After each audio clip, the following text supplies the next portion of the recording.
3 a.m. That was the exact time my life changed forever. Most people think nothing good ever happens at 3 a.m. They say it's the quietest hour of the night, when the world feels empty and time itself seems to slow down. I used to think that was just superstition. Until the night I opened my front door, and saw someone already standing inside my house. Someone who definitely shouldn't have been there. And the worst part? They were smiling at me.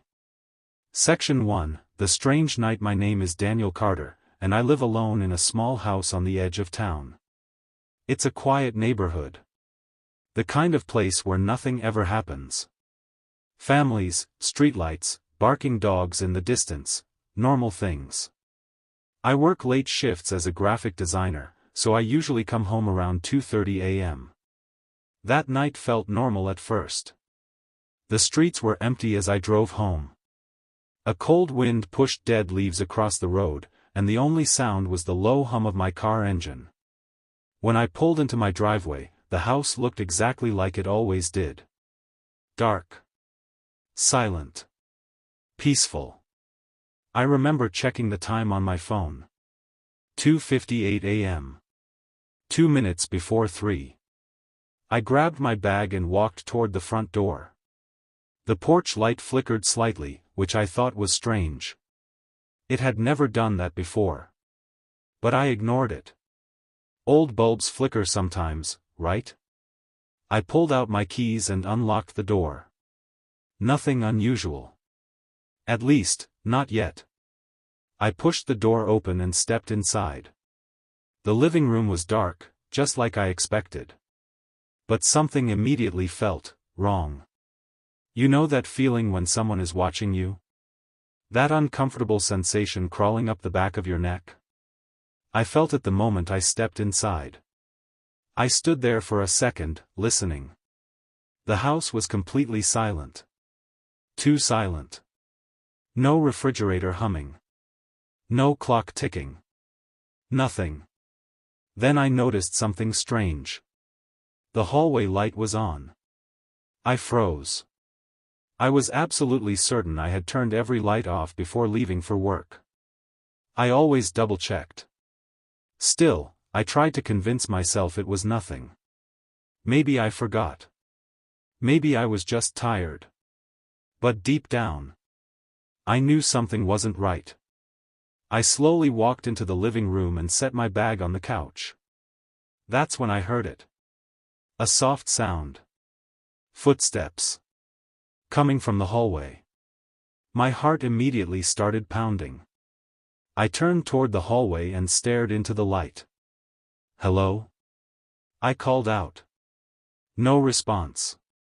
The footsteps stopped.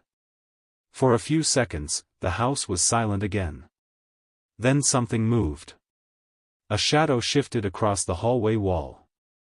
And that's when I realized something that made my stomach drop. Someone was standing in my house. Section 2, The figure in the hallway. At first, I thought maybe someone had broken in. A burglar. That made the most sense. But burglars usually run when the homeowner walks in. This person didn't move. They just stood there. Watching me. Slowly, a figure stepped out of the hallway. I could finally see them clearly. A tall man. Completely still. Standing right in the middle of my living room. The light from the hallway illuminated his face just enough for me to see one terrifying detail. He was smiling. Not a normal smile. It was wide. Unnatural. Like someone who had been waiting a long time. My entire body froze. "Who are you?" I asked. The man didn't answer. He didn't blink. He didn't move. He just kept smiling at me. And then he said something that still haunts me to this day. "I was wondering when you'd get home." My blood ran cold. How did he know I lived here? How long had he been inside my house? I slowly started backing toward the front door. "Listen," I said, trying to keep my voice steady. "You need to leave. The man tilted his head slightly. Almost like he was confused. But the smile never disappeared. Then he took one slow step toward me. And that's when I noticed something horrifying. The front door behind me was still open. But somehow, the man was standing between me and the exit. Which made absolutely no sense. Because he had come from the hallway. Meaning one thing was now painfully clear. He hadn't just entered my house. He had been inside it long before I arrived. And the way he looked at me made me realize something even worse. He wasn't surprised to see me. He had been waiting for me. The sound ripped me out of sleep. At first, I thought I was dreaming. My room was dark except for the faint glow of the digital clock beside my bed. 3 a.m. Then it came again. Bang. Bang. Someone was knocking on my front door. Not politely. Not like a neighbor asking for help. This sounded desperate. Or angry. My heart started beating faster as I sat up in bed. I lived alone in a small house at the end of a quiet street. Nothing like this had ever happened before. And at 3 in the morning, no normal visitor would show up. For a moment, I stayed still, hoping the knocking would stop. But it didn't. Bang. Bang. Bang. The sound echoed through the house. I grabbed my phone and checked the time again. 3:02 a.m. Who the hell is that? I whispered to myself. My mind raced through possibilities. Maybe someone needed help. Maybe someone's car broke down. Or maybe it was something worse. Slowly, I got out of bed and walked toward my bedroom door. The house was completely silent except for the occasional knock. But something about it felt wrong. Too slow. Too deliberate. Almost like whoever was outside knew exactly what they were doing. Section 2, the empty street. I walked quietly down the hallway.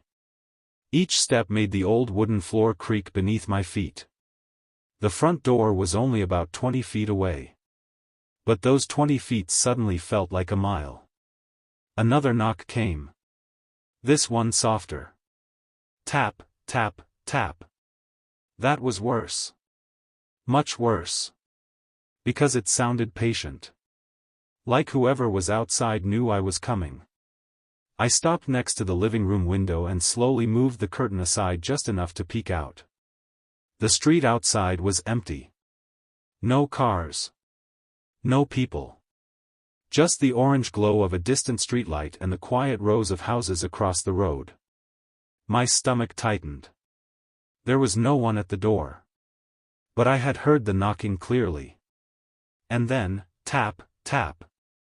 This time the sound came from the door again. Someone was definitely there. But I couldn't see them. Section 3, the doorbell camera. I remembered the small doorbell camera I had installed a few months earlier. If someone was standing outside, it would show them. I opened the app on my phone and checked the live feed. The camera showed the front porch clearly. The welcome mat. The small potted plant beside the steps. And the closed front door. But there was no one there.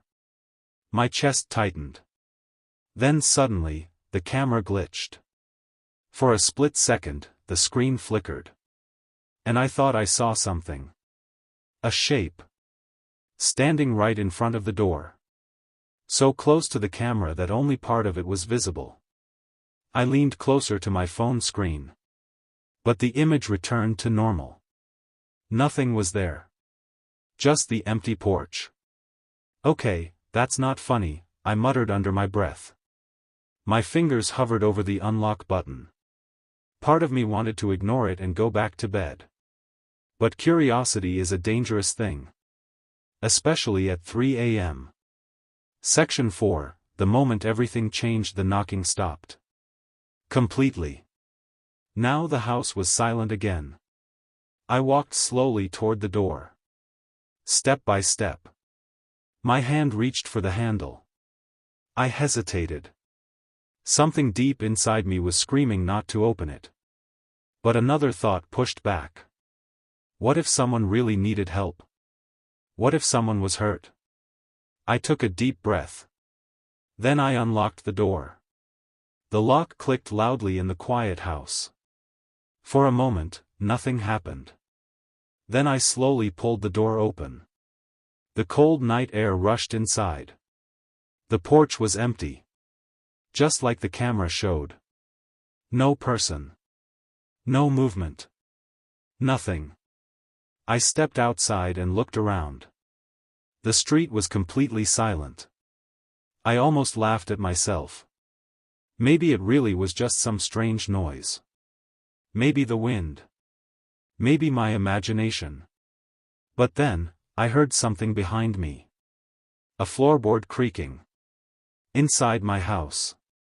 Slowly, I turned my head. And that's when I realized the horrifying truth. While I had been opening the front door, someone had already walked into my house. The moment I heard the floorboard creak upstairs, my entire body froze. Someone was inside my house. And they were moving. Another slow step echoed from above me. Creak. The sound came from the hallway near my bedroom. My heart was pounding so hard it felt like it might burst out of my chest. I grabbed the nearest thing I could find, a heavy flashlight from the kitchen drawer. It wasn't much of a weapon, but it was better than nothing. The house felt darker than before. Even though the lights were on downstairs, the staircase leading up looked like a tunnel into complete darkness. Another step. Creak. Whoever was upstairs wasn't trying to hide. They were walking slowly. Almost casually. Like they belonged there. I swallowed hard and forced myself to move toward the stairs. Every instinct told me to run outside and call the police. But something else pushed me forward. Because if someone really was inside my house, I needed to know who it was. Or what it was. Section 10, the open bedroom door. The stairs groaned under my weight as I climbed slowly. One step at a time.